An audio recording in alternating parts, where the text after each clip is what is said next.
All right. Welcome, everybody. We're starting right on time. I appreciate that. I can tell we have a significant student population by the number of people sitting in back. Right? I'm used to that. This is the third annual Rechtin Lecture. It's one star in the constellation of keynote lectures that Dean Yortzis mounted for the school. It's the keynote lecture for the Epstein Department of Industrial and Systems Engineering. Eberhardt Rechtin was a member of the Viterbi faculty, and he founded the Master of Science in Systems Architecting and Engineering program, which is a very important program for both the department and the school. The lecture is endowed by an anonymous gift from a parent who was satisfied with the quality of the education his or her child was receiving here. And it only seemed logical that since Eberhardt Rechtin had founded this very important educational program that we name this lecture series after him. We're going to hear today from Richard Miller. Rick earned his bachelor's degree from the University of California at Davis in aerospace engineering. He followed that up with a master's degree in mechanical engineering at MIT, and I'm assuming you picked mechanical engineering because MIT does not have an industrial engineering program. That's my conclusion. And then President Miller showed profound good sense and returned to California to finish his graduate studies at a smallish, sort of obscure institution up in Pasadena. I kid. Some of my best friends are from Caltech. I've been known to even work for people from Caltech. Rick spent 17 years on the faculties of UC Santa Barbara and USC. When he was here, he made contact with Eberhardt Rechtin, a gentleman whom he tells me he regards as a friend and mentor, so we're really very happy to have him here offering this lecture. He ended his work here at USC as Associate Dean for Academic Affairs in 1992. And apparently the cold weather inoculation that he had received at Cambridge didn't take, because then he transitioned to Iowa to take the deanship at the University of Iowa, a position that he held until 1999. In February of 1999, you became the president and first employee of Olin College, correct? Where you hold an appointment as a professor of mechanical engineering. He is an accomplished and productive scholar in his field of applied mechanics, the area in which he took his PhD. You've won 5 awards for teaching excellence, which I must tell you the rest of us regard as just kind of greedy. You could leave some teaching awards on the table for the rest of us. You don't have to take all of them. He's on the governing board of 2 independent colleges and the Stanley Group, which is an international engineering services corporation. He's got a leadership or advisory role in many national bodies that relate either to accreditation or education policy, and is a consultant with the World Bank, where he consults on, logically enough, setting up new universities in developing countries. Olin College, we should say a few words about. It's a unique organization. Was created in 1999, opened its doors in 2002. Rick is responsible in large part, along with his team, for the organizational design of that operation. I'm going to read from their aspiration statement so I get it right. Olin College seeks to redefine engineering as a profession of innovation encompassing 1, consideration of human and societal needs, 2, the creative design of engineering systems, and 3, the creation of value through entrepreneurial effort and philanthropy. The college is dedicated to the discovery and development of the most effective educational approaches and aspires to serve as a model for others. In short, Olin College is run by people who've made a conscious decision to think and act like industrial and systems engineers.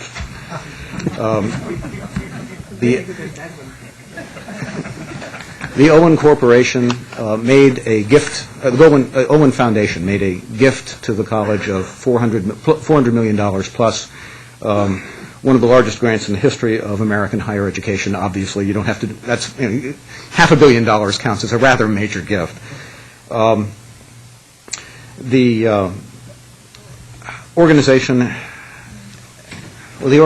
has accomplished much, and it has served as a model for many of us, and it's something that we watch very closely. Rick, despite the many transitions he's been through, remains a good friend to the University of Southern California. You'll recall that in 2008, the National Academy of Engineering issued 14 engineering grand challenges. There was an engineering grand challenge summit that was mounted at Duke University in March of this year. That came about through the joint efforts of President Miller, Yanis Yortsis, who's the dean here in the Viterbi School of Engineering, and a continuing colleague of ours, Tom Katsouleas, who was a faculty member in electrophysics and is now dean of the Pratt School of Engineering at Duke.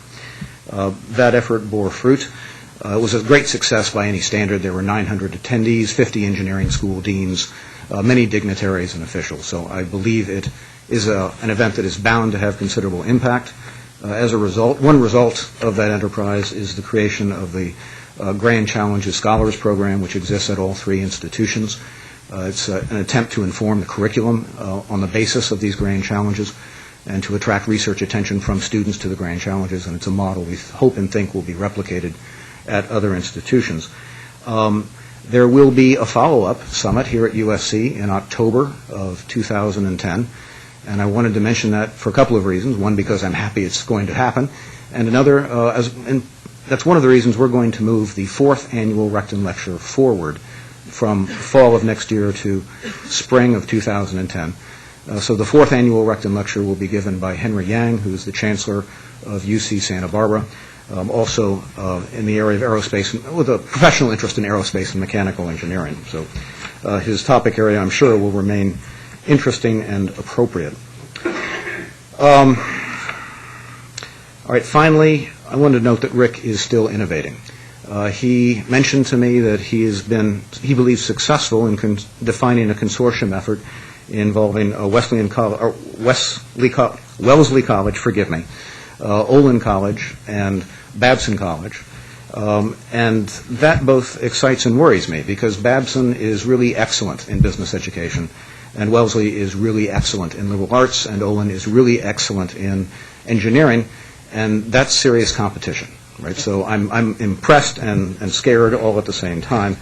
And it's think in terms of what the Claremont colleges might have been or yet might be if they were organized in the fashion that President Miller suggests this new consortium might yet be organized.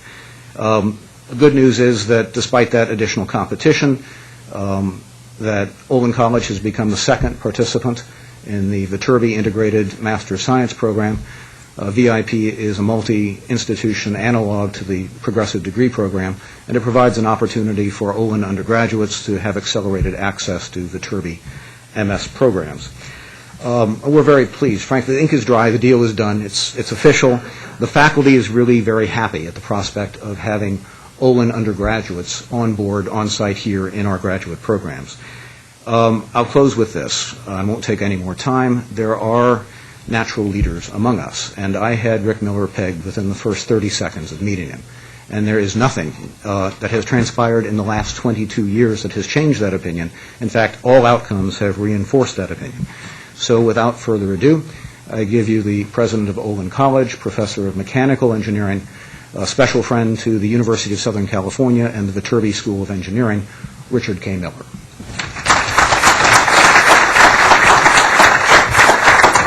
Thank you, Jim. With that build-up, I think I should just sit down. It really is a privilege to be back here. I am not sure how to make this work, actually. Trying to make the projectors come back up. While he's doing that, I'll just explain that I feel like part of the family here. Being welcomed back to USC is very much like being part of the family. And I spent many interesting years on the faculty and learned an enormous amount while I was here. And, you know, once a Trojan, always a Trojan. One of the interesting things about Olin is this little tiny school is that my wife and I get to know the students really well. In fact, we have every student to our home for dinner in a group not larger than about 10 every year. So by the time they've graduated, we've had them 4 times, and you sort of watch them grow up. A lot of things you can do in a small place that you can't do at USC. There's some things that USC can do that we can't do. We don't have a football team, for example. So I constantly root for USC. Not a surprise. I also discovered, because of the weird trajectory of my career, I've always been, I guess, sort of a contrarian and taken paths that you're not supposed to take. For example, I've been in higher education for 34 years, and I haven't yet taken a sabbatical leave. There's always been some reason why I shouldn't do that. I've also resigned tenured appointments to take on risky things instead, twice now. So there's probably some genetic defect that the Human Genome Project will discover sooner or later. Another interesting coincidence. This talk is now on September 24th, 2009. It turns out that the last time I spoke to a large group at USC was on September 25th, 1992. Almost exactly 17 years to the day. And that's when you folks had given me a great send-off to leave to go to Iowa, with a bit of roasting on the side, I should say, about, did I know what the temperature was in the winter and a few things like that. And I outlined at that point a number of things that I'd learned about higher education and about being a dean from USC. And a couple of those things, in fact, I still have my remarks from 17 years ago. And let me just mention a couple things I mentioned then, which I think are just as true today. Some things I've learned at USC. Absolute integrity, honesty, and trust is essential. Once you lose them, you rarely can regain them at any price. And I think that's just as true today. True value is measured by contributions, not by accumulations. And there's an awful lot of people in this audience that have made enormous contributions to USC. Deans can only enable faculty to succeed. They cannot force success, and they cannot prevent self-destruction, which is something that happens once in a while. One of the most important messages that I can remember and still miss on the difficult days when budget crises hit, when there are conflict resolutions that you have to deal with, I was very much encouraged by reading the promotion files of our faculty.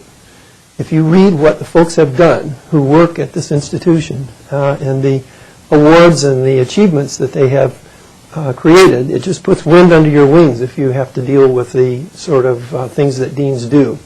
That's still with me today. One of the most unusual things, Olin College was the vision of the F.W. Olin Foundation. Those are the same folks that funded Olin Hall. Okay? In fact, that was an important factor in eventually my decision to resign from Iowa and to move to this place that didn't exist when I went there. Because I could remember that there was at least a building called Olin Hall where I had an office once. And they probably are the sort of people who do what they say they will do. So that was worthwhile. What was very surprising is the Olin Foundation, in the process of putting this school together, eventually dissolved.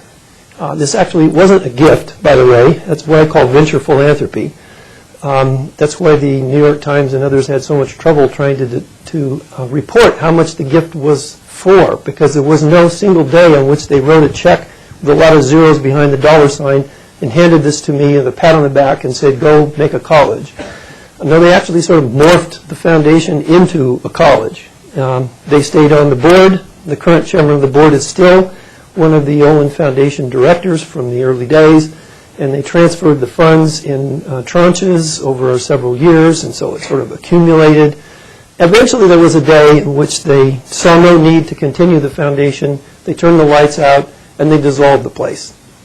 And then Larry Milas, the chairman of the foundation, came to me and said, we have some odd things that we have accumulated over the years, some artifacts, and we would like to find a place to, deposit those so that they don't get lost. People don't forget that this foundation existed. By the way, the foundation in 50 years gave 78 buildings to 58 colleges and universities around North America. It's hard to go to a private college or university without running into an Olin Hall, which is also one of the rare problems that we have. We tell people we're the Franklin W. Olin College of Engineering. And say, yeah, sure, there's like 58 of those. You know, which one are you? But when they finished this, Larry gave me this little, not very fancy box, and he says, you might want to hang on to this. If you open it up and read it, it has keys in there. Okay, one of these keys says USC Olin Hall of Engineering. It's a master key, and it was given in appreciation of Dr. James O. Wynn on September 25th, which is almost exactly today's date, in 1963. So that was 46 years ago. So it's taken a long time, but now I finally have master keys to the dean's office. Anyway, so along the way, I have had an opportunity to interact in many different roles with people inside and outside of the university, and I've developed some perspectives which I think you might find interesting. One of them is, what is it that universities actually do? Turns out that the answer to that question depends on who you ask. Growing up from inside the university, in every one of them that I've been to, the answer is pretty much the same. What we do as faculty in universities is we produce ideas. Oh, and by the way, we also produce in very smaller type, we also produce people. Okay? The people are sort of a byproduct of the ideas that we produce. On the other hand, if you talk to people outside of the academy, you get a different view. You talk to folks in industry, they say, oh, universities are places that produce people. And every once in a while, an idea that's useful too. That difference actually is important. And I think it really is something that all of us in higher education ought to learn to listen to and to figure out how to integrate. For example, if you're having trouble with this, ideas.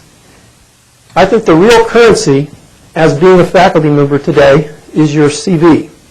It's probably the thing that provides you the most mobility and the most credibility, and it's probably more important than tenure. If you have the right kind of CV, you can be transportable to another institution. If you have the wrong kind of CV, you don't. And what you track on the CV, at least in my experience, has primarily been your ideas. As written in reviewed journal articles, we are often obsessive about tracing the citation index on those papers, so we know a lot of things about what happened to the ideas that we produced. On the other hand, it isn't easy to find people in academia who know what happened to the people that they had, to the students. And the message that we're sending is that the ideas are what's important, but the people, I can't even remember who they are and where they went and what they're doing now. So the people are somehow lost. On the other hand, folks in industry track people a lot from one company to the next, and the ideas are things that come and go. Just an interesting perspective. At one point, about 10 years ago, actually in 1998, I got a letter from the F.W. Olin Foundation that said someone had nominated me to help start this new institution. At that point in time, Olin College was an idea. It wasn't a place. There was no land. There were no people of any kind, no curriculum. And I almost discarded it, to be honest with you. Things were going really quite well in Iowa. But because I had been nominated by a good friend and I didn't want him to never nominate me for anything else, I decided I would make this phone call, and that turned out to be quite transformational. And then in February of that year, I became the first employee of this new institution. Then it began to dawn on me, this was really a much less frequent occurrence than once in a lifetime. Not very often do people have an opportunity to start an entire institution from a clean sheet of paper. And then the responsibility hit with both feet, and I began to worry about things. And my wife pointed out, it's a good thing I'm not smart enough to know how much trouble I'm really in. And I think that's a characteristic that entrepreneurs often have. You make this commitment based on passion, And later, there's this sort of buyer's remorse that's too late, and you decide, well, now I have to do whatever it takes in order to make this thing succeed. And that's really what happened at Olin, too. So, a year later, we had, in September of 2000, the first faculty arrived at Olin. So we had done a lot in the first year. I mean, when the college first opened in February of 1999, Olin College was 5 people. The 4 directors of the F.W. Olin Foundation and me. And we had to do a lot within 4 months. We had recruited 4 vice presidents who had quit their jobs, including the interim dean of engineering at Vanderbilt and a number of people from around the country, including one from USC, Duncan Murdoch. Does anybody remember Duncan Murdoch? I'll have more to say about him later. Very creative guy. He had a difficult job at Olin. Duncan was essentially the dean of admission at USC, or something close to that. He's been described as a middle-aged man with an 18-year-old brain. He did all kinds of crazy things to persuade students to come to a school that didn't exist and to give up their scholarships to Stanford and to Caltech and MIT and come to Olin instead. In fact, one of the things that he told them was, when people ask you where you're going to college, tell them you're building your own. And then he'd have a picture on the front with a bulldozer and an empty plot of land, and that's what you're going to find when you get here. And then we had to find ways to help them build the college, okay, if you're going to make that kind of an advertisement. In September of 2000, our first 10 faculty arrived. These were a very interesting group of people. And one of the first questions, since Olin doesn't offer tenure, is, will anybody come? It turns out, yes. With an opportunity like this, we had no problems. In fact, Olin has had on average for the last 10 years about 120 to 140 resumes for every position that we've offered. And these are all science and engineering positions. The first group of 10, and I'll try and remember more about them later, included 2 who resigned from MIT in order to join us. Both of them had worked there for 10 years. Now, neither of them had tenure at MIT, but both of them turned down tenured appointments at other institutions in order to come and join Olin. In fact, one of them I was in a tug-of-war with George Becky at USC for. As a fellow in robotics. His name is Gil Pratt. Gil is really quite a gifted researcher, and now I'm not sure we're going to be able to retain him. He just has been tapped by DARPA to move to DARPA in one of those rotator positions, so he's going to be a program manager there for the next couple of years, and I'm hoping I can get him back again. We had a couple of people from Vanderbilt. I mentioned one of them. Another one was the chairman of the electrical engineering department. Another person had been at Vanderbilt for 30 years, and he brought a $1 million grant from the Sloan Foundation. So these were good people. On the first day, in September of 2000, a question came up. Now, these were not all engineers, because it takes more than learning about engineering to get an accredited engineering degree. You needed to have chemists, biologists, mathematicians, physicists, even musicians and artists, people of that kind. So I told them this wonderful news. We've got this money. We've got a couple of years to rethink engineering from the beginning. We have to answer these questions to do the best job of creating an engineering education. The Olin Foundation has high expectations here.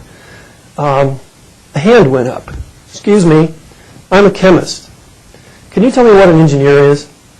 I mean, I run into them and I work with them occasionally, but I'm not really sure I know what engineers do. And by the way, don't we need to know what every engineer needs to know before you can design a curriculum for this?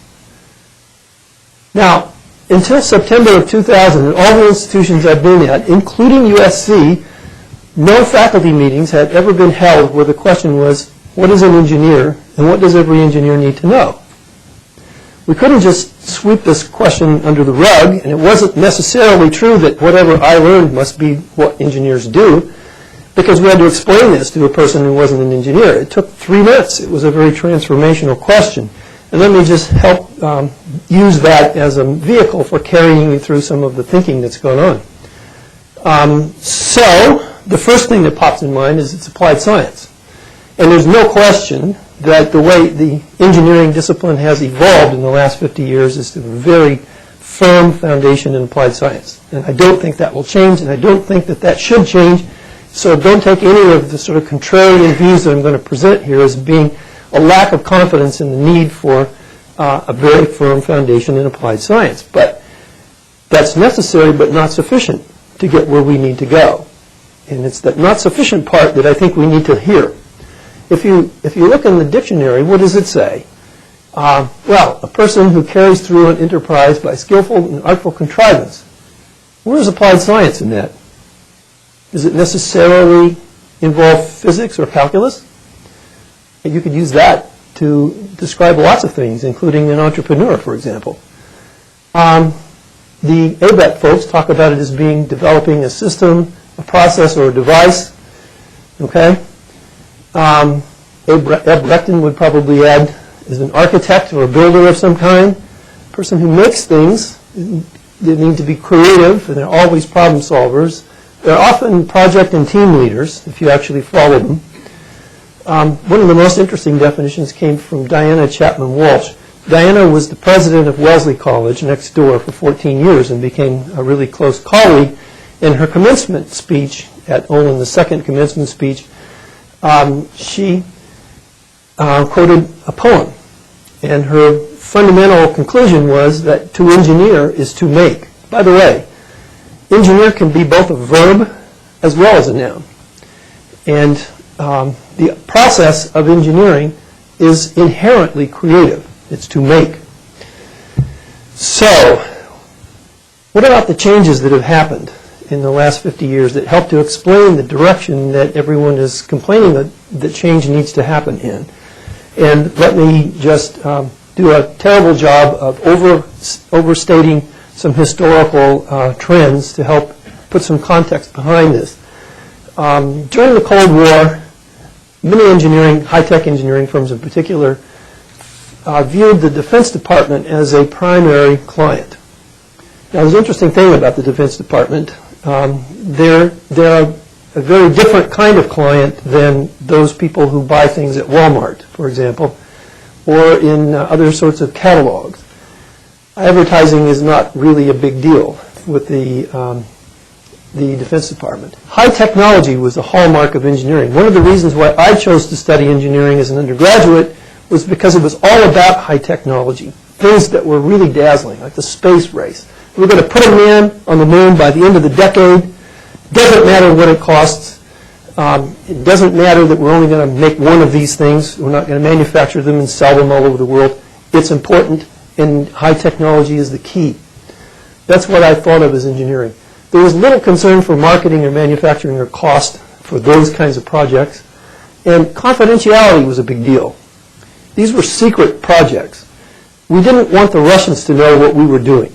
It was important for a company organized to do this kind of work, not have foreign partners, and it was a liability if you came in with that. And also to be organized into silos, because there were very few people in the company who actually knew how all the parts fit together to understand the architecture of what was going to come out. That helped to control the information.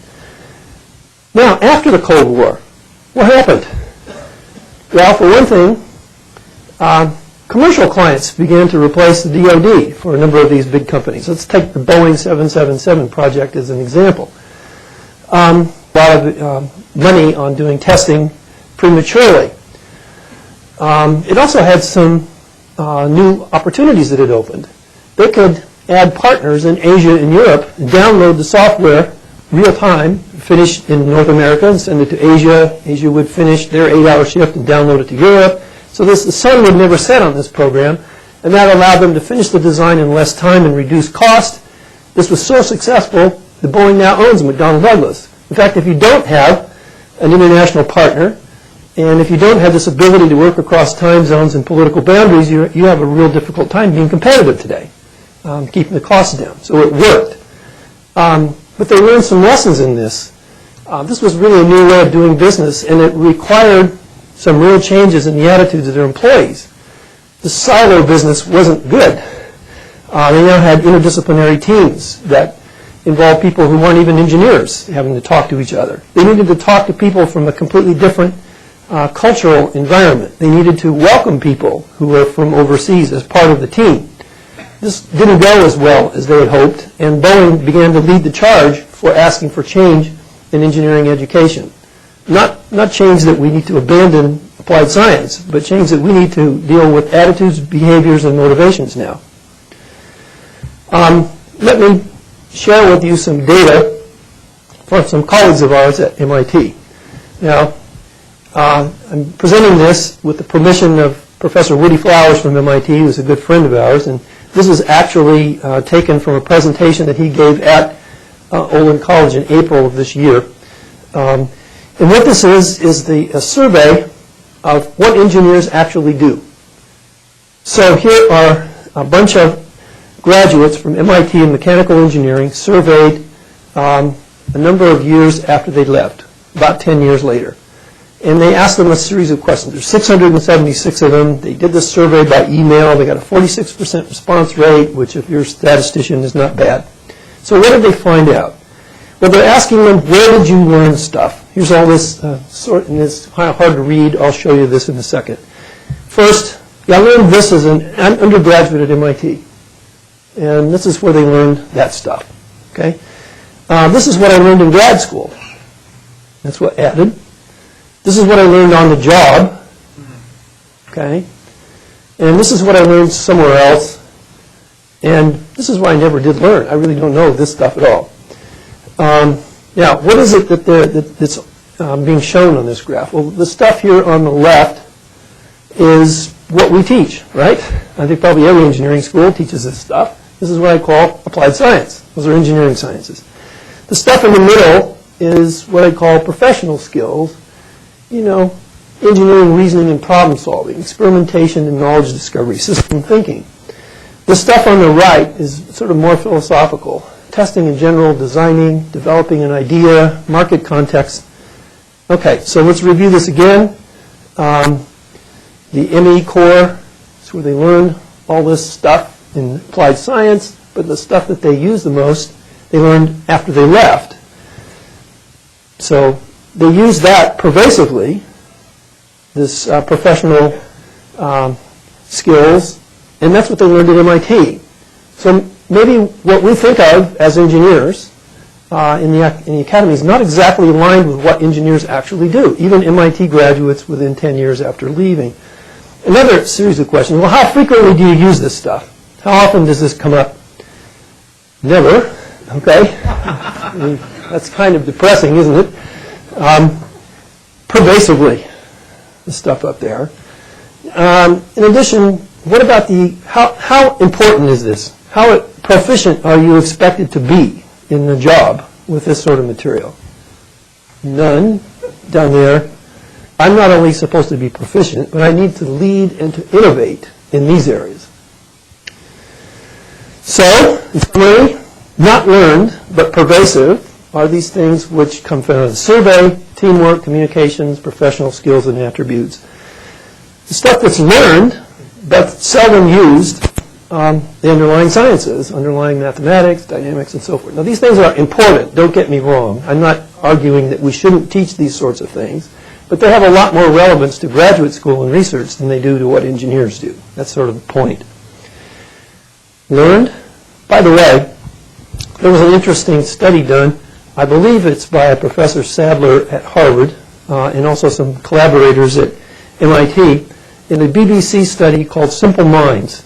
And what they did in this survey is interview graduates at Harvard and MIT on commencement day with their caps and gowns still on, asking them some very simple questions and see how they respond. It's just kind of an interesting thing. Now, bear with me a second. I'm going to try to make some technology work. This is my low-tech way of putting a video in. The engineering graduates of MIT have been right through the system of public assessment. But what real understanding do the creme de la creme have of basic principles if they can't work out how to light a bulb with a battery? Do you have any idea why it's not working? Battery could be dead, the bulb could be bad, I'm hooking it up totally incorrectly. I'm not an electrical engineer, I'm a mechanical engineer.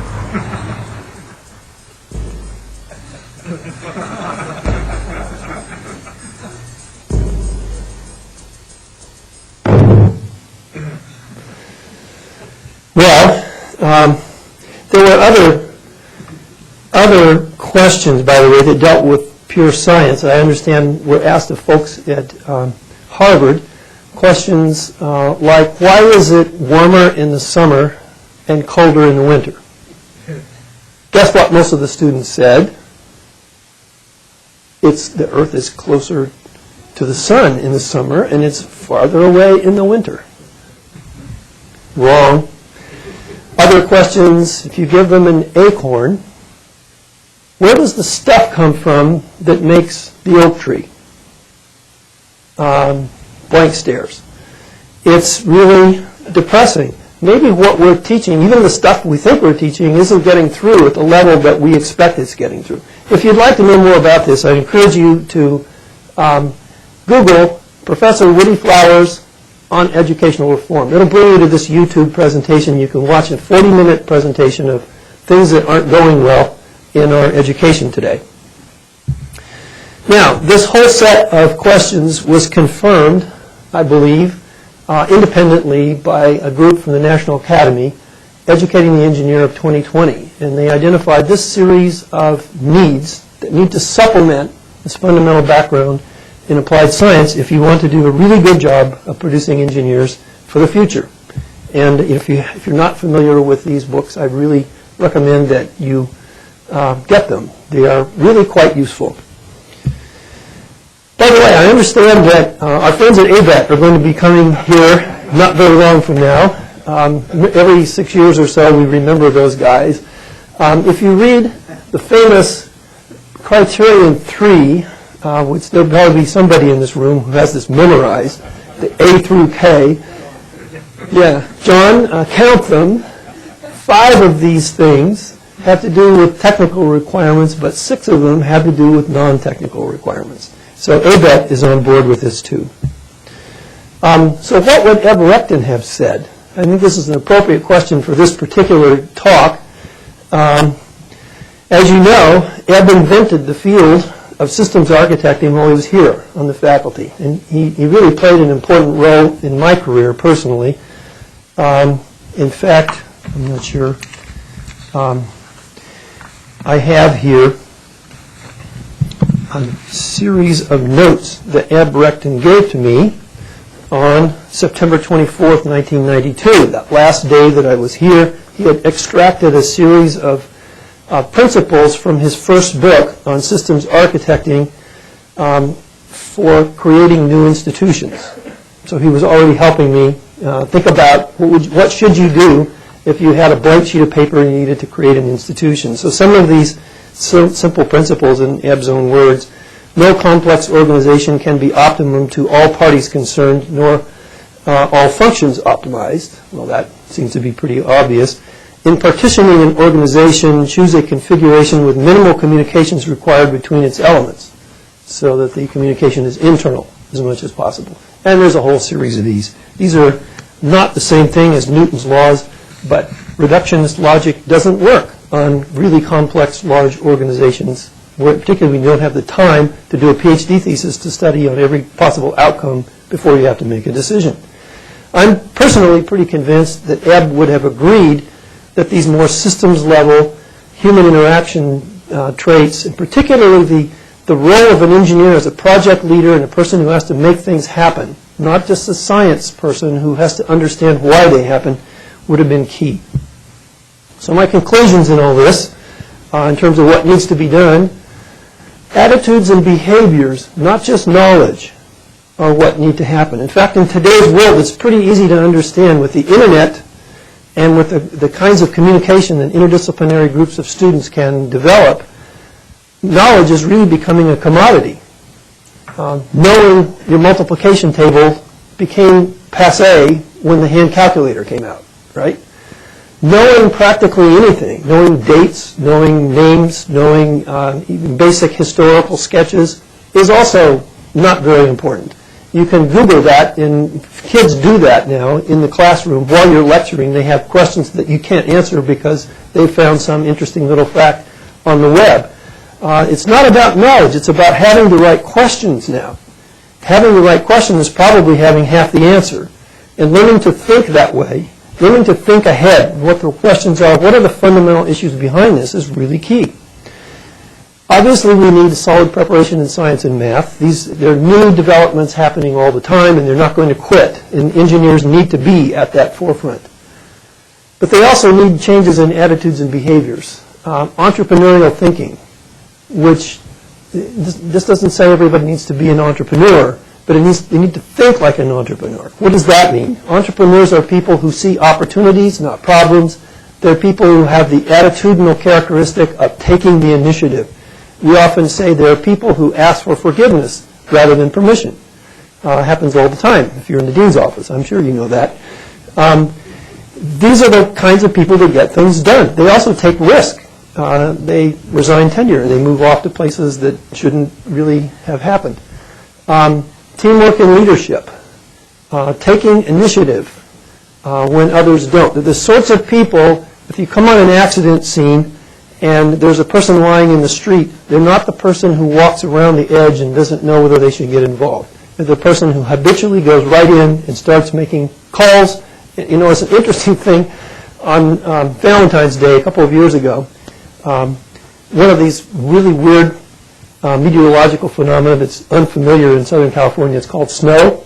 Happens a lot in Boston, and it happened on the way to a faculty meeting. And on my haste, as I'm nearly, late getting in, the door, I slipped and fell in the entrance door and hit my chin on the floor, and there's blood all over the place.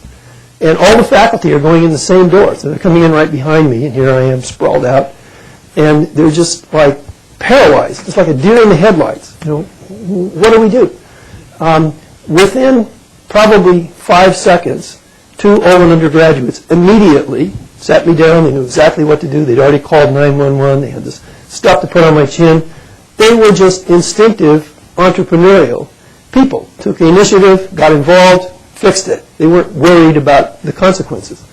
And that business of taking initiative is really, it's a can-do attitude, which I think our educational system often extinguishes, because we build in expectations that that failure is bad, and that you need to be very cautious and elegant, and it really matters what other people think, rather than get in right away, make simple mistakes, and learn from them quickly and move ahead.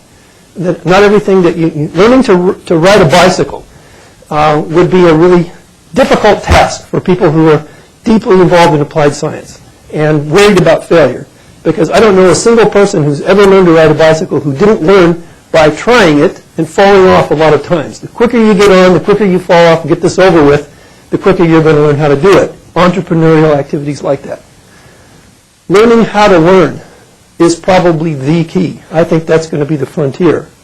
Teaching people how to learn is probably the most robust skill that they will need.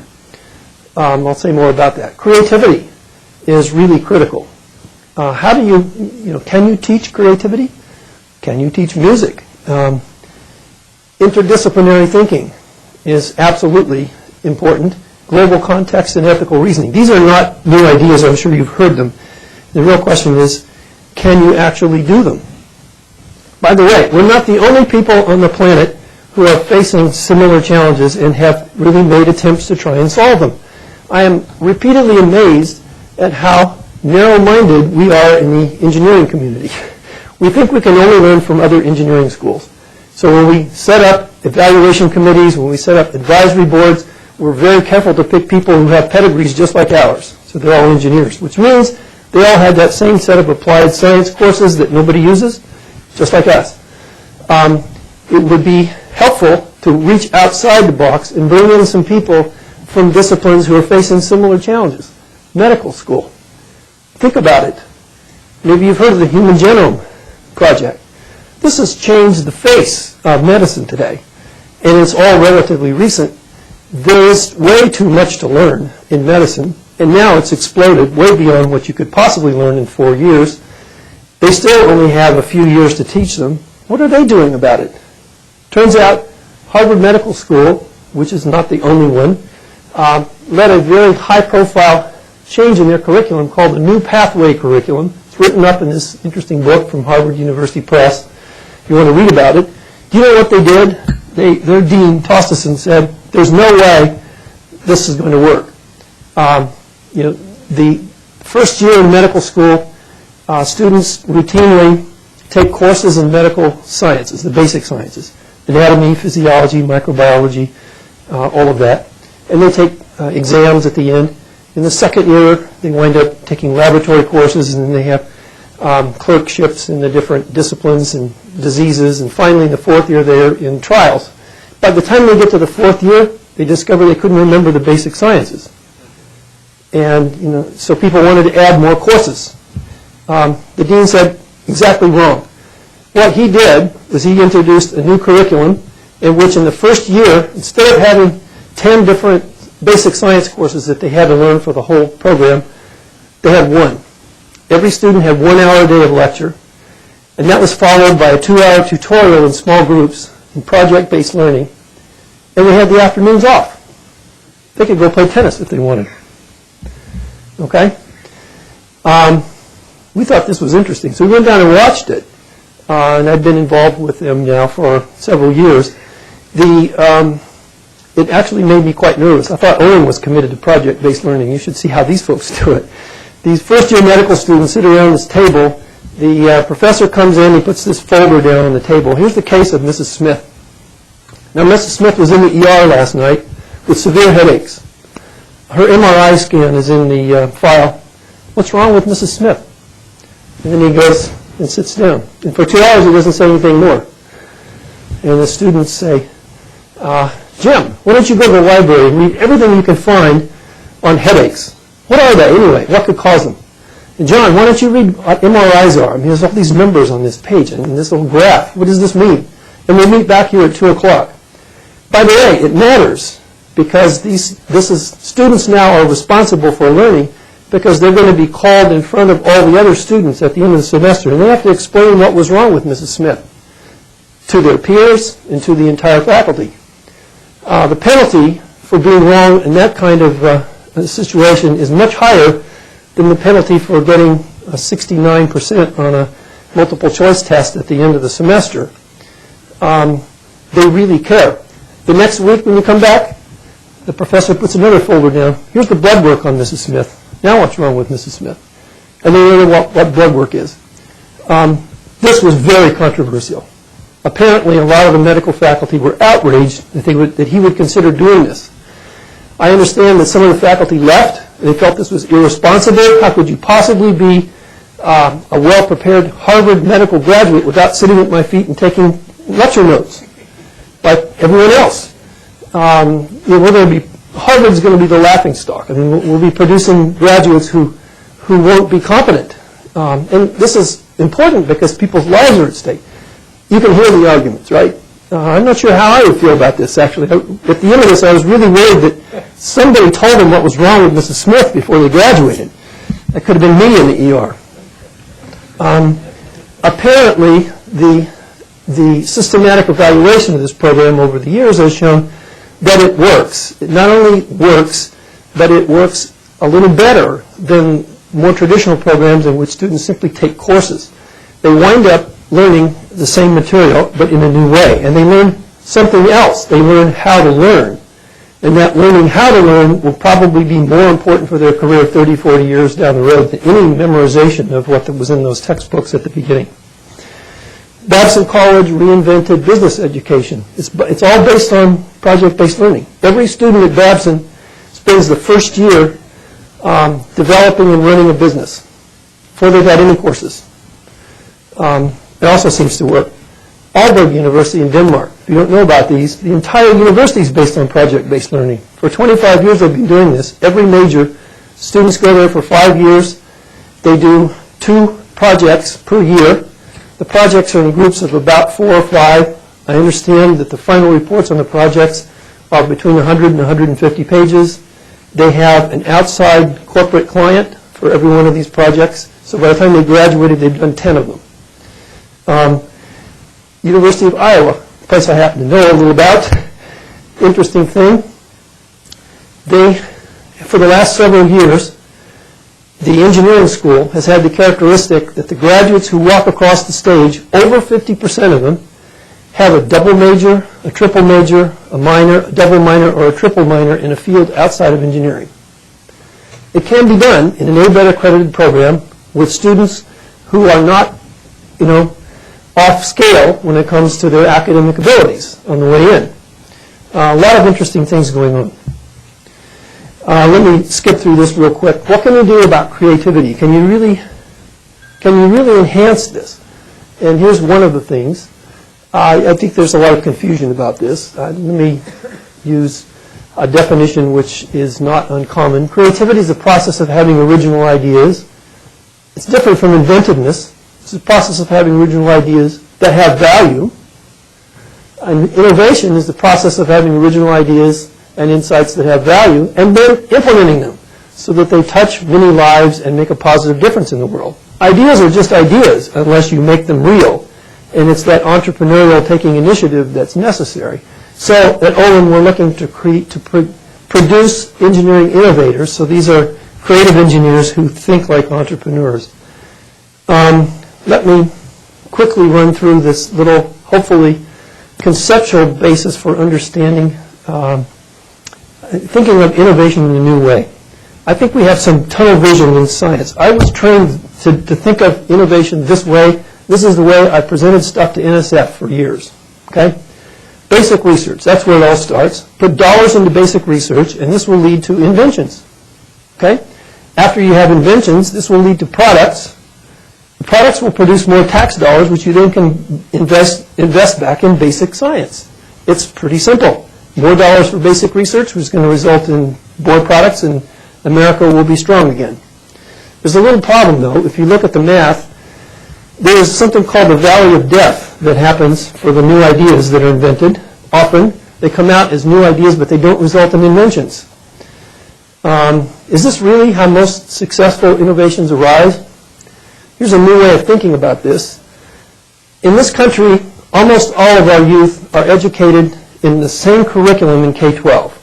It's not true in every part of the world. Some parts of the world, they track them from about the 5th grade in a technology track and in a technician track and in a humanities track and so forth. But here, most all kids take the same curriculum. But then they graduate. When they graduate, they go off to college and they major in some field, like engineering and science or business and entrepreneurship, or in those humanities, design and human behavior. Once they go in to study this sort of thing, they lose contact with the other fields to a large extent, the people they surround themselves with, and the questions that they worry about are very different. In engineering and science, we worry primarily about the world of feasibility. Can this be built? Is there a natural law somewhere that makes it possible to do this? The folks in the business world worry about what I'd call viability. What's the business plan look like? If you do it this way, does it generate sustainable revenue? And the folks in the liberal arts worry about desirability. What is it that people really enjoy? What about beauty? And what about love? And the motivations for human behavior? And we don't talk to each other, which is kind of a problem. If you look at how innovation really happens, I believe, it's the intersection of all three of these things. It's only when all three of these things come together that you actually have an innovation. So it's not everything in the basic sciences, but only that small little corner that also happens to be part of a universe which involves viability, a sustainable business plan, and desirability. Somebody really cares.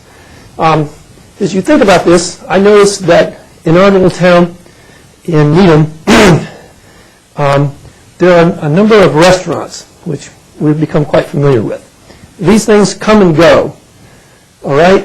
In fact, the guys in the business community report that probably the worst entrepreneurial investment you could make is in a restaurant because these things tend to never survive. Everybody who cooks and comes up with a cool recipe thinks they can make a business out of it. Turns out not to be true. Recipes are important, but you also need to know how to make money out of these recipes, or you might as well not even try. That's the feasibility is the recipes, there's the business model. There's another piece, desirability, which I didn't understand for a long time until I remembered, having grown up in California, Mexican food is a real favorite of my family. Now, we went to Iowa, and we couldn't find Mexican food. In fact, the best Mexican food we could find was Taco Bell. Okay? Even Taco Bell was not big in Iowa. I'm convinced I could have had the best recipe for Mexican food and a wonderful viability plan, and it would have failed because the folks in Iowa don't have a taste for Mexican food. It isn't what they want, it's what I think is cool. You need all three of these. So investing money in feasibility and expecting that to always produce innovation in this vision is no more reasonable than investing money in different business plans like franchising, that might produce real innovation too, or finding ways to create markets by changing what people's interests are. Every year, the fashion industry comes out with a series of pictures of new clothes for women, say. It has what the dress length ought to be, what colors are in, so forth. What they're actually doing is shaping the market. They're creating an interest and they're creating a market for the new products that they're going to make. That's what we need in terms of global climate change, in terms of sustainable energy. Somebody needs to have the equivalent of what's going on in Paris to set the appetite for the future. All right. There are lots of reading that I would recommend. One of the most interesting characters that I've run into is Sir Ken Robinson, who I understand lives in Southern California now. He's from England. If you don't know him, I would highly recommend that you Google this. He gave a TED conference talk in 2006, and it will probably change the way you think about education. He basically says that thinking forward, there's so much uncertainty today, that shouldn't be hard to sell now. Who predicted the meltdown in the economic markets? All of our science didn't help us. This kind of unpredicted future behavior is not likely to extinguish now. Being able to teach the next generation how to survive what's coming forward when we can't predict the things that are happening today is difficult. Probably teaching them how to think creatively so that they can use those basic human skills may be more important than literacy going forward. Multiple intelligences. I think the work of Howard Gardner in 1983, Frames of Mind, is really a fundamental breakthrough, at least in my thinking, about human intelligence. We focus on the linguistic and logical mathematical intelligence for SAT scores for admission to college, but there are many other dimensions too. These artistic and creative intelligences, ways of, we think and learn about the world in every way that we can sense the world. And people have different native abilities and to process information that way as well.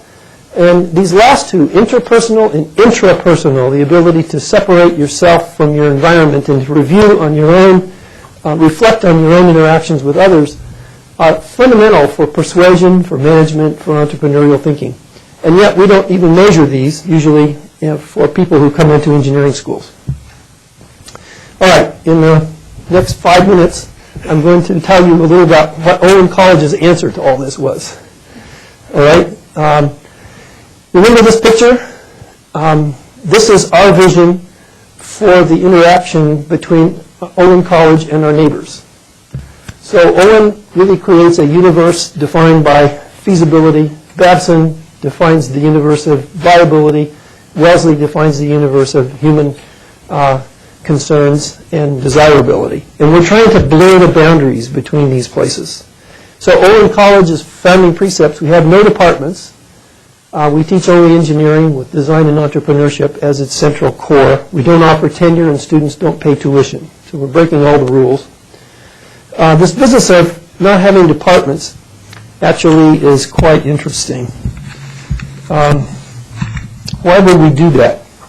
Particularly if there are department heads in the room. I have lunch with 2 department heads who are good friends of mine, and they tolerated this discussion all the way through lunch. It's usually the reason for being if you're a department head.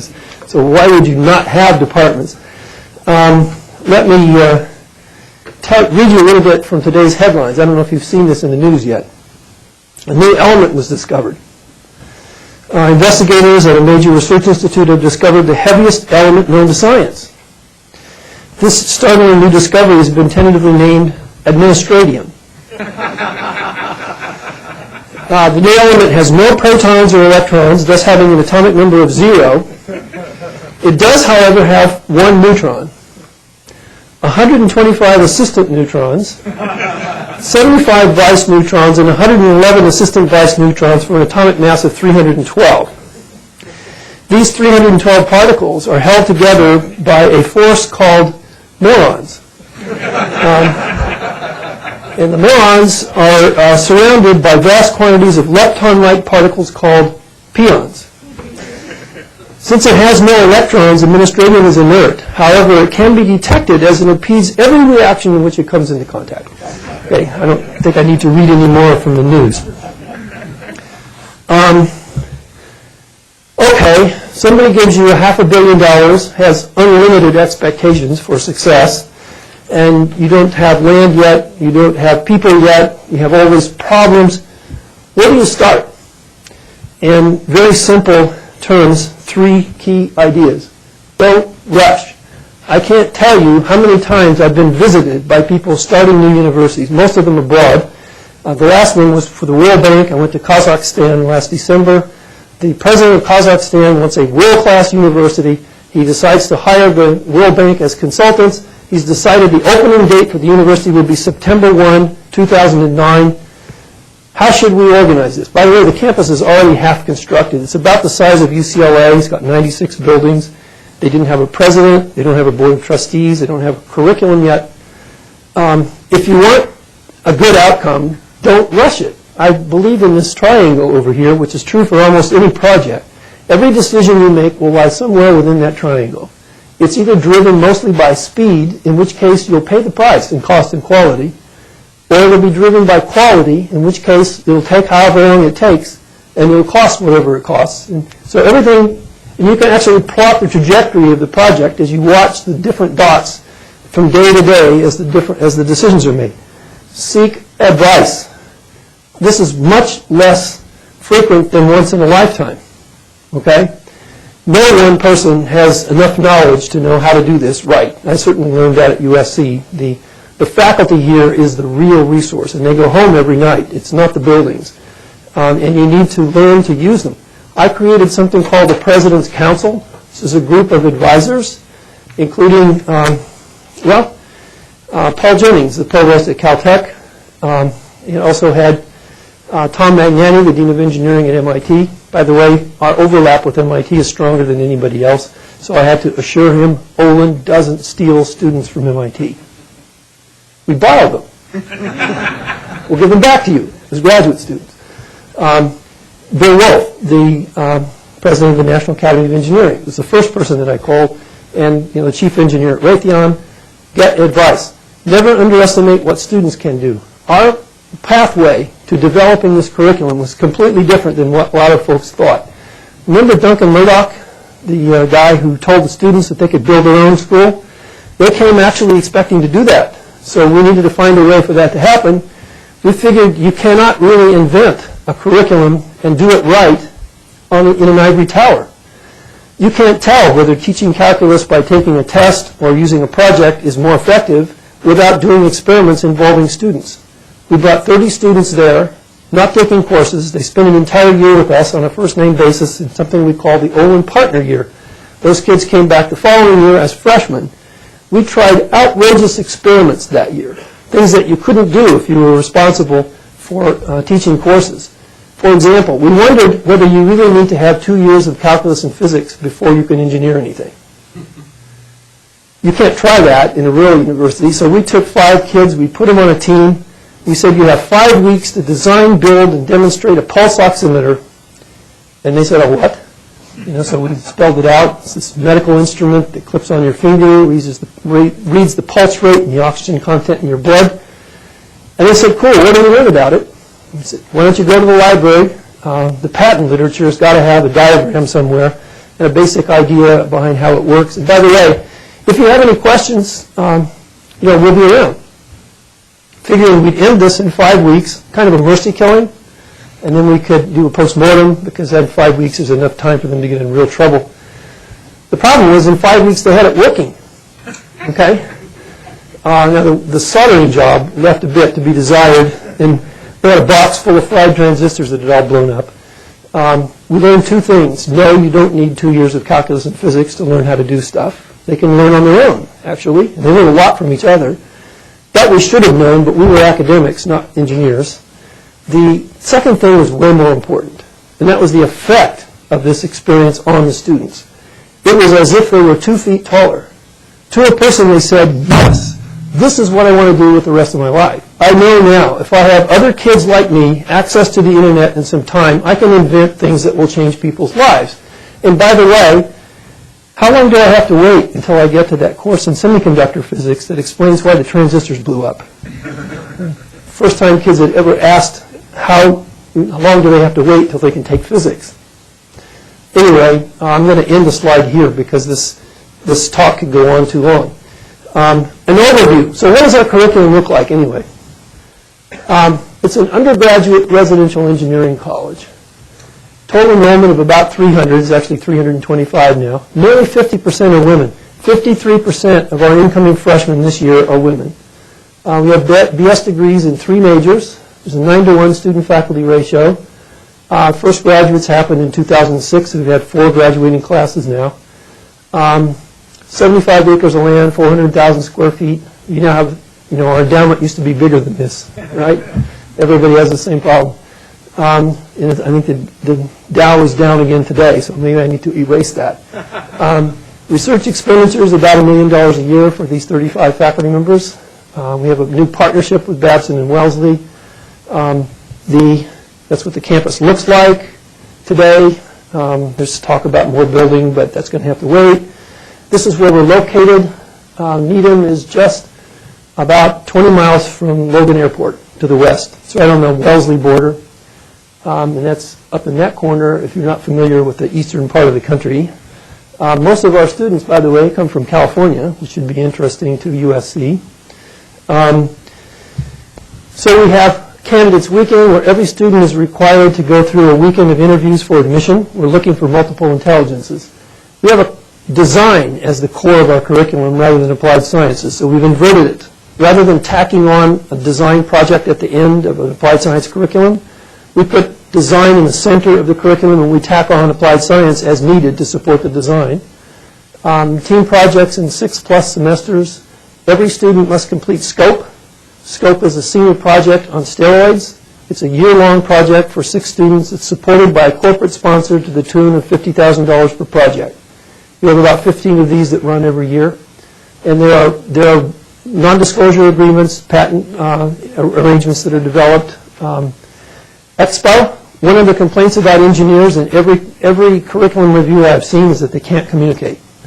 How can you tell an extroverted engineer? He's the one who looks at your shoes when he talks. What are we going to do about this?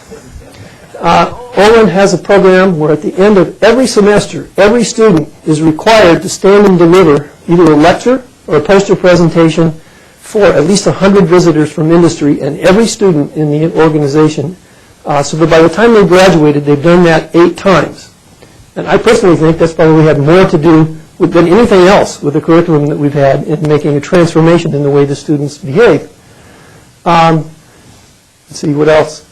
All students must start and run a business for a semester to graduate. It's a graduation requirement. 9 competencies, continuous improvement. Everything at Olin has an expiration date. None of us at Olin has tenure, and nothing at Olin has tenure. So the curriculum expires every 7 years and has to be reinvented. So nobody owns courses because courses go away. It's really not about the curriculum. It's about the learning culture. Chuck Vest had this right. Let me skip through this and get to the end, which I think is here. Chuck Vest, if you don't know, is the president of the National Academy, was the president of MIT for 14 years. Recently, his observation is that making universities and engineering schools exciting, creative, adventurous, rigorous, demanding, and empower milieus is more important than specifying curricular details. MIT has the Open Courseware project. You probably know about this. 2,000 courses on the web. Everything they teach at MIT, including the exams, is on the web. They'll give it away. You don't have to pay tuition for that. They're not worried that that's going to replace a learning experience at MIT. I am 5 minutes over. I'm going to quit. Okay? Anyone has questions and enough endurance to hang around, I would be glad to answer them.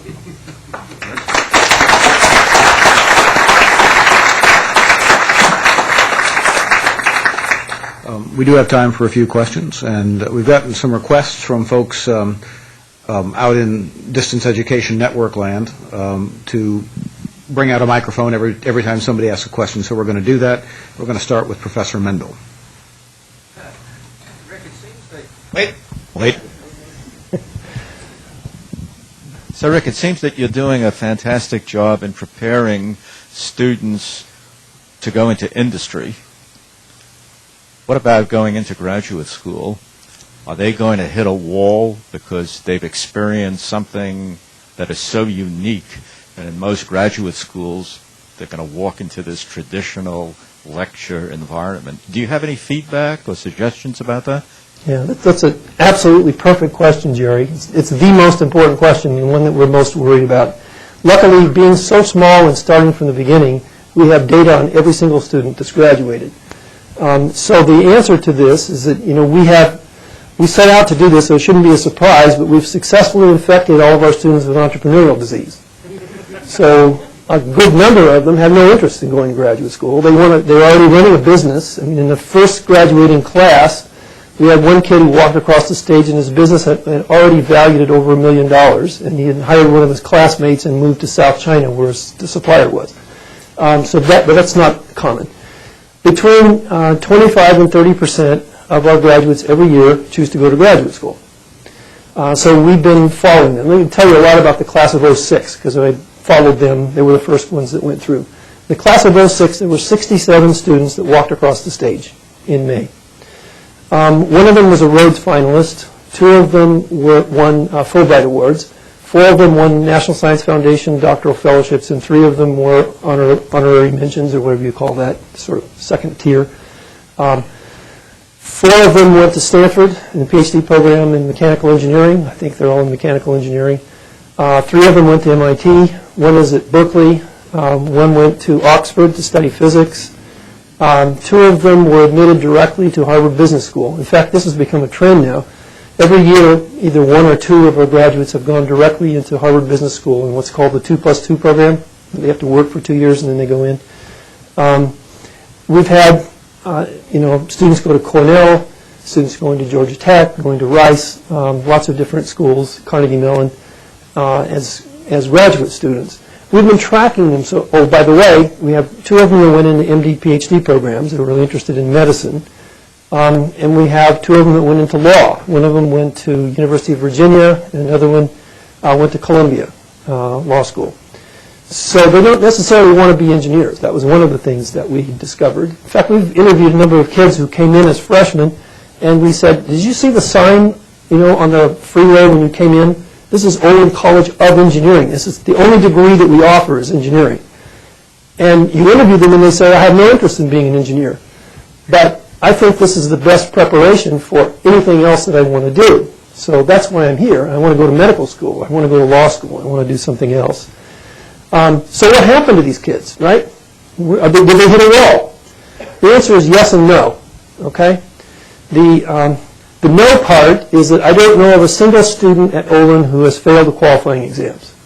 I don't know of a single student at Olin who has left graduate school because the academic challenge was beyond their ability to compete. But we did find a lot of student unhappiness with the way the teaching is done in more traditional engineering schools. In a sense, they're spoiled children, right? We have all this personal attention and people hovering, and they go into the real world, and they wind up being a number in the back of the room. They don't have this access to faculty 24/7, and there's no flexibility on whether the homework is late. All of this sort of thing is gone. Now it's, so that it's like learning to ride a bike without training wheels. And that takes a transition. I remember interviewing one of our NSF fellows, a young woman at Stanford, and I saw her 4 months after she had been at Stanford. And she had dark circles under her eyes at our alumni reception in Palo Alto. What's wrong? She said, well, there's 2 things. One of them is, on the first day, when they welcomed all the new PhD students, and I was assigned to my mentor, and I met with him in his office with these other, like 5 or 6 new PhD students. We went around the room and they asked us what research we wanted to do when we graduated. When we got to me, I said, I'm not sure I want to do research. I may interrupt my education here after getting a master's degree and go and work in industry for a while and then maybe come back. I'm not really sure. And she said it was like getting a big red X on my forehead. Faculty member said, bad investment. If I invest time in this person, they're probably not even going to be here. I want students that will do my lab research so this stuff will get published. Okay, so that was a problem. She felt like she carried a lot of extra weight. And the other thing she said, we had been told since we arrived at Olin that Olin students are really bright and they work really hard. So wherever you go, it's going to be easier. Not true. They work really hard at Stanford too. That's what she said. And she learned that there's life after a B. Okay? She had never gotten B's before. Well, she found out you can get B's and still live through this. Today, I think she's the president of the Stanford Graduate Student Association, so she's made it through this. And she's one of those activists who's going to change the world. I don't know whether she's going to be an engineer, but she's going to change the world. One of the things I think is going to happen, Jerry, this way of teaching where it's, we call it the spiral learning, or do and then learn, and then do and then learn, rather than go through all of the learning first and then trying to figure out how to do part later. Kids who graduate from this feel like learning isn't worthwhile unless you can do something with it now. And I think there is less of an appetite and an interest in studying things just for the beauty of the theory behind them, which is sort of the way I grew up. It's kind of heartbreaking as an academic. I mean, I was in applied mechanics, right? Bill Island is here, my PhD mentor from Caltech. We learned an awful lot about applied mathematics and applied physics, and I love this stuff. It's beautiful. And because of the way we're teaching, our kids don't have that same kind of passion about the beauty of the intellectual challenge alone. They are much more activist. They need to see that it's going to touch lives and it's going to make a difference. So the fraction of them that will go on into that kind of academic work is probably lower than you would find at more traditional schools. That's my guess. Professor Koshnevas is next. Professor Koshnevas, don't emulate Professor Mendel. Let me come to you. Thank you. Thank you for the great talk. Yeah, I totally agree with the fact that we need more synthesis-oriented topics or approaches than analysis, which is currently the engineering approach, academic approach. However, knowing that a lot of great inventors have had little interest in business, and also knowing that really major inventions have taken business route long after the time of the inventor, wouldn't such a program be kind of distractive to impose entrepreneurship or what you call viability and desirability issues on students who are truly passionate about engineering? Well, Olin is not for everyone. In fact, one of our main sort of ethical concerns, and it was right from the first day. I mean, I mentioned this about multiple intelligences and about interviewing people. Another reason for the interview is to make sure that they understand what they're getting into. Olin is not like other engineering schools. And one of the worst outcomes that I think could happen is to recruit students to this school who just thought it was a cool place or had a good reputation and got there and discovered later that they wanted a much more structured program. They wanted people who were going to learn things just for the sake of learning things, that this was more of what they wanted. They would be desperately unhappy. They would have this big merit scholarship from the school that pays for practically everything. And so then to change to some other school would probably be a financial burden on their parents, too, because they wouldn't likely get a big scholarship as a transfer student. They usually give those only to freshmen. So to make sure that doesn't happen, we do a very thorough job of interviewing at the beginning. This, just quickly give you the admission program. We get about 1,000 applications a year for about 85 spots. We screen it down to about 200 that on paper could do anything. I mean, these are amazing. For example, the median SAT scores, math plus verbal, is over 1,500 for the kids that come to these interviews. And we seal the records at the interviews. It doesn't matter what their test scores are now. It's looking for the other things. And then for a weekend, they are interviewed in teams. We put them on a randomly selected group of 5 people. We have them design and build something for 3 hours. Everybody is doing the same thing. Give them a box of junk, okay? Styrofoam, duct tape, pencils. We tell them you got 3 hours to build the tallest tower that you can out of this styrofoam stuff. All the other teams are doing the same thing. We really don't care at all about the tower.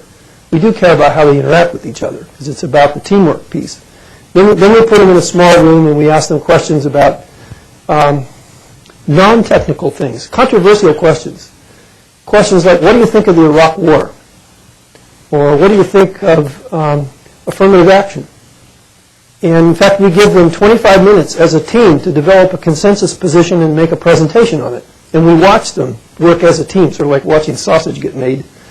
And then we interview them individually, and we ask them what their passions are in life. One of our favorite questions is, what does it mean to live a good life? We're looking for motivation there. We're looking for somebody who really wants to make a positive difference in the world. They all have a passion outside of science and engineering, or they don't come. Now, for that kind of, it's possible, but we find that we have a 92% four-year graduation rate at this point, and almost 100% retention from year to year. There are some, of course, that have a health issue or that something happens at home and they have to leave, but it's not because of an academic misfit. So maybe we're overdoing it in doing all of this. But your concern is a good one. It's just that it's a practical matter. That one isn't keeping us up at night nearly as much as what Jerry's concern is right now. I'm worried about producing academics out of all this. Next question, sir. Let me come to you. Dr. Miller, how many of your students are from outside the United States? It seems to me that it's focused mostly on the United States. TOEFL is an issue. And the fact that entrepreneurship is extremely supported in the United States, it might not be very transportable elsewhere. Did you encounter that in Kazakhstan when you were trying to be a consultant? And how many students do you have from overseas? Right now, Olin has a policy that we invite 10% of our incoming class is international. They get the same deal as the domestic students, so they get the same merit scholarship that the kids do from the U.S., which is quite rare. Most American universities don't provide financial aid for international students at the undergraduate level. We find that the international students absolutely love what we're doing, and in fact, the World Bank is quite interested in this. It turns out in a developing country, the need for higher education is not uniformly important in every discipline. Usually there is a higher concern for engineering than there is for psychology, for example.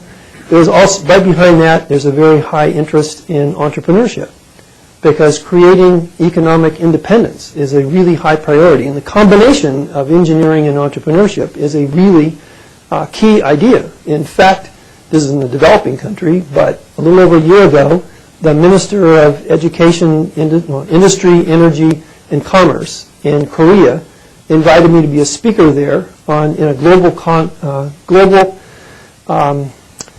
conference on technology management. And I told him when I first got the call, I said, you must have gotten me mistaken for the Babson, the school next door. I can connect you, though, with some right people. And he says, no. In fact, he said, here are the 5 people that we've invited to speak at this conference. Please change your schedule. And this was a little unusual. Turns out that the reason we were invited is that in Korea, they're worried about the long-term development of their economy. They are quite, they are about the size of the state of Indiana. They're the 12th largest economy in the world, but they're based primarily on manufacturing. And they're worried about moving into a knowledge-based economy. And so this minister went to Silicon Valley, and he nosed around there for a number of months trying to figure out what got Silicon Valley off the ground, and he found that Stanford had a lot to do with this, and he talked to people in the business school. One of those was a developmental economist by the name of Paul Romer. I don't know if you know Paul Romer. Paul is, his latest idea, which is really cool, is called charter cities. He's noticed that Hong Kong is a kind of charter city on the edge of China, has been incredibly successful by playing by a different set of rules than the rest of China did, and that maybe this might have something to do with it. Paul Romer told the folks in Korea that they need to integrate entrepreneurial thinking into engineering at an early age. Don't wait until they've had 10 years of experience in industry and then figure out that there's a business component. It's not just about feasibility, it's about that viability and desirability too. Learn about it early. It changes the way you think. That's why we went there. So I really don't think that, in fact, I'm kind of worried now that a lot of requests from the developing world to talk about how to integrate this education in entrepreneurial thinking and engineering at an early age more than we can handle. I'm not sure if that answers your question. We have a question. We can talk more. Professor Raghavendra? I'm sorry? Just to follow up, the international students, the 10%, do they come and you interview them the same way? When they come, do they do what the same way? Oh, yes. They have to go to Candidates Weekend to be admitted, which is, we help subsidize their airfare in order to get them here. Professor Gupta.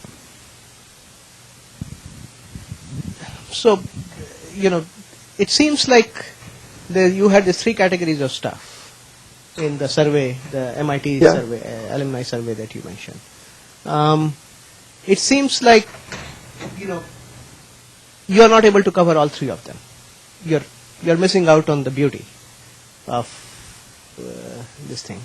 The academic rigor, chasing, beauty for its own sake and things like that.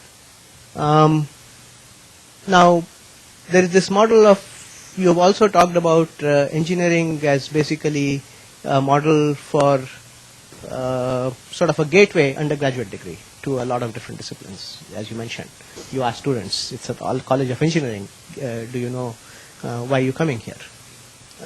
If you view engineering education in that way, then if you evaluate engineering as a gateway to all sorts of professions and higher education, how do you see the mix of topics that you're covering, and how do you see that from that perspective? Well, I'm not sure I know the answer to that, because I can tell you my biases, but we don't have data to show how well this will do, except for these first couple of classes that came out. There is some data, now that I think of it, from a consulting firm whose name will escape me for a few minutes, that monitors the academic preparation of CEOs of Standard & Poor's 500 companies. And they publish this report every year, and it turns out that the undergraduate discipline that produces the highest percentage of CEOs for these companies is engineering.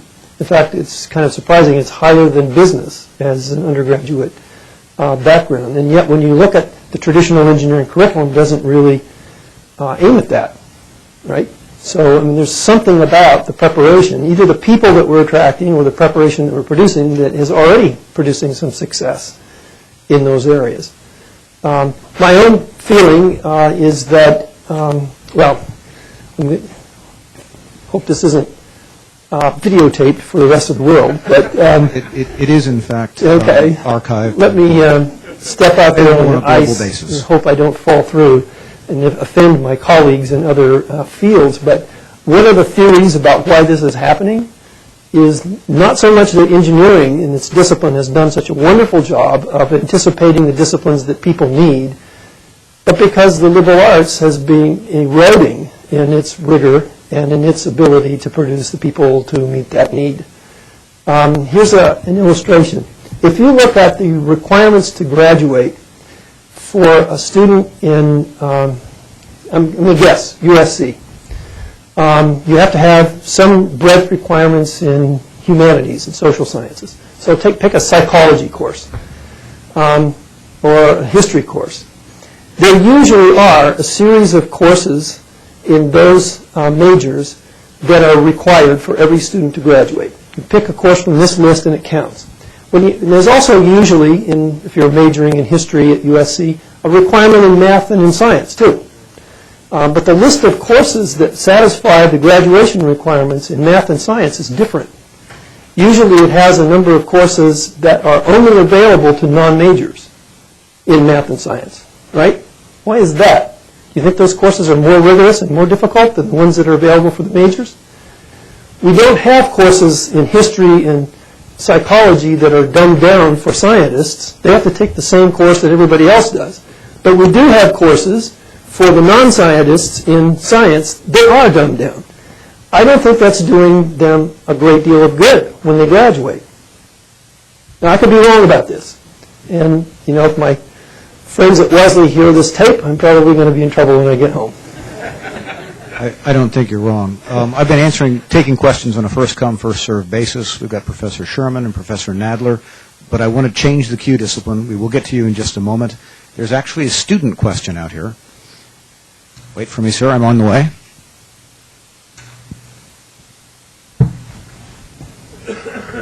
Hey, so what aspects, what non-traditional ideas or practices that you found successful at Olin College do you think could be implemented at more traditional places like USC? Yeah, that's a really good question. In the end of the day, this $500 million investment from the Olin Foundation to create a new model for engineering education won't amount to much if it isn't transferable in any way to bigger schools, because we're just too small to make much of a difference. We signed an agreement, it turns out, almost exactly a year ago with the University of Illinois at Urbana-Champaign, and they're quite interested in reinventing their undergraduate education. As a result of that, we've been experimenting with just that question. One of the things that I think is likely to be true is Chuck Vest's statement at the end, that it's really not the curriculum, it's the learning culture that matters. You need to create an environment where there's this culture of learning between faculty and students. How can you do that? Well, I think the lowest hanging fruit is to treat students as equals. Never underestimate what students are really capable of doing. This is the simplest thing. I'm on a number of panels at other universities where I sit with faculty members, and we talk about how can we increase the involvement, and how can we increase the success of our university at producing graduates in science, for example. And it's amazing to me how almost never does the faculty think about asking students how we could do that. Those are actually the ones whose opinions matter, because if they're not interested, you know, what will happen? So how could this happen? You can reduce the barriers. You can place students on committees throughout the entire organization. Value their opinion. Ask them, make them responsible for things. It's amazing what they can do. I think we routinely underestimate it. There is a group at Indiana University which produces a national report every year called the National Survey of Student Engagement, NSSE. We call it NISE. This research report measures a whole array of learning behaviors within universities that correlate well with authentic learning, learning that causes retention and changes in the way people behave 10, 20 years down the road. The simplest answer to what works best is student engagement. Find ways to get the students engaged in taking their responsibility for their own learning so that they learn how to learn and that it matters to them and that they're motivated. Olin's approach is one way to do that, but I think it might work differently in other institutions. I can talk with you more about this, but it'll take a long time to go into details. These questions and answers have been, I think, of great value, and we're running a few minutes over. That was made the basic question I was going to That question was covered. Okay, that leaves Professor Sherman. Professor Sherman, please wait. That was almost exactly the question I was going to ask. Basically, you've designed a nuclear submarine. You select the 200 core people. You pick the best of the Navy. We're running an aircraft carrier here. Are there 2 or 3 specific things that you could suggest or recommend in terms of programs or curriculum that we might adopt as well? Sure. Well, let me just talk about some of the things that the folks at Illinois are worrying about in adopting from what we do. One of them is, in general, value creativity, value student involvement in programs at a higher level. I've already mentioned that. Another one is design. The creative challenges are magnets for students, and they tend to bring out commitment and a motivation change that are very different. And do this early in the program. So, for example, and this is not an uncommon thing now, I'm sure USC is on to the right track because they've had a substantial increase in retention in the last few years, and I think it's because a lot of these ingredients are already in place at USC.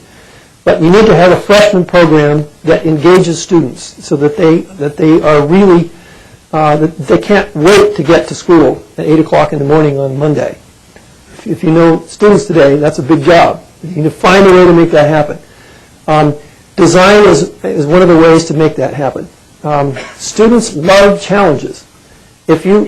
So let me give away one of the challenges that we're working on at Olin. I mentioned this fellow Paul Romer and his idea about charter cities as a way to transform the third world. In fact, he's resigned his tenured appointment at Stanford now, just in August, in order to go on a crusade around the world to try to lobby presidents of developing countries to set aside a plot of land about the size of a city and allow an international body of developed countries to come in as Hong Kong did and set up rules which will ensure property ownership and the sorts of behaviors that will allow entrepreneurial activity to take place. So that's what he wants to do. So we said, great, will you come to Olin and work with our students who would like to develop a project to maybe, for example, develop a white paper for review by a panel at the World Bank on how to do this. What's the best way to design buildings in Africa for this new city so that the population there will have effective, sustainable financial models and energy models which have a low carbon footprint for doing this for decades into the future. And have the team of students involved not just engineers from Olin, but also teams of students from Wellesley College in the liberal arts and from Babson College in business. And to have them propose to a panel, hopefully bringing judges in. Maybe we can invite teams of students from USC to work on the same problem. And we'll have competitions among the students. Students love competitions. Students are facile at working multidisciplinary issues. It's very difficult to get faculty from different disciplines to work together. But students do it naturally. Maybe they'll draw the faculty into this kind of discussion too. So design is an important thing.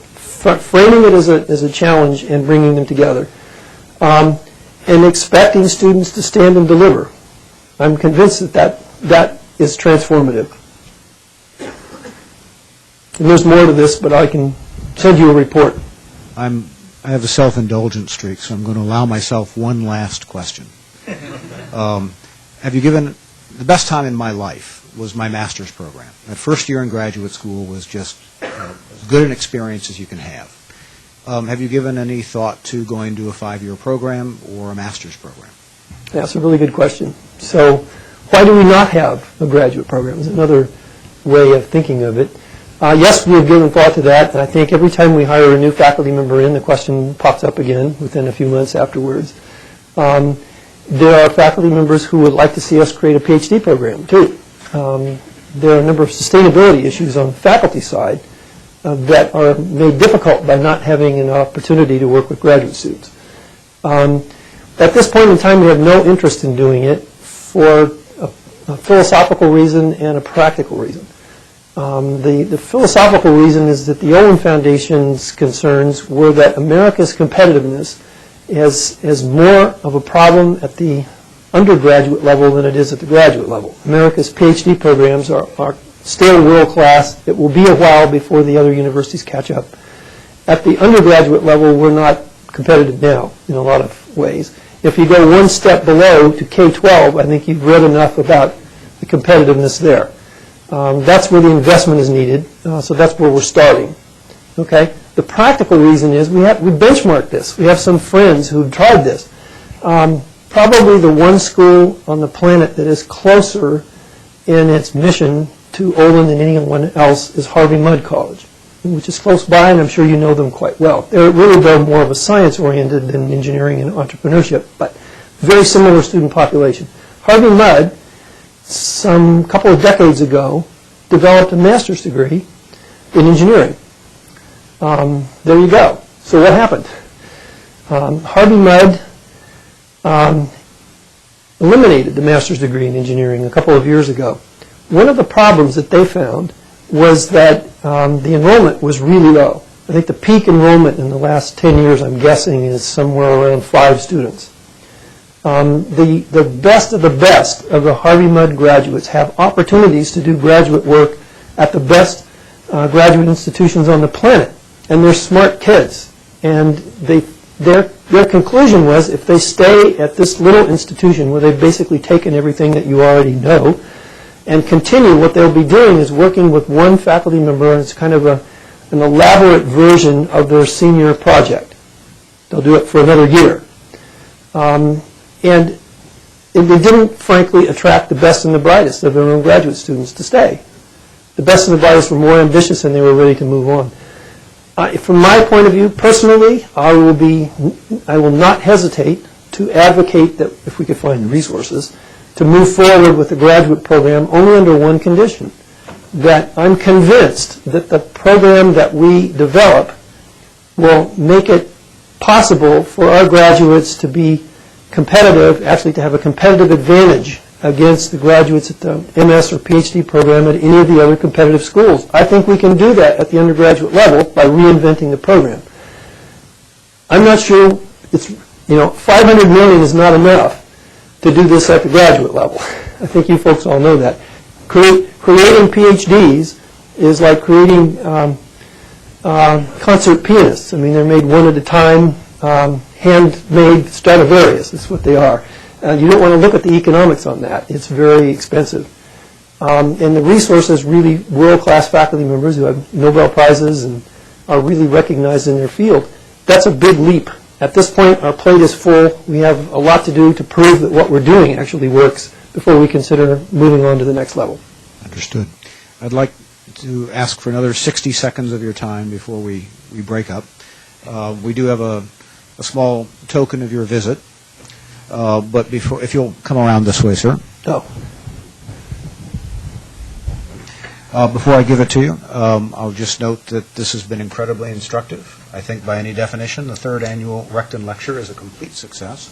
This could go on indefinitely, but we're going to break off here, face reality, and thank you for your contribution, sir. Thank you very much. Thank you.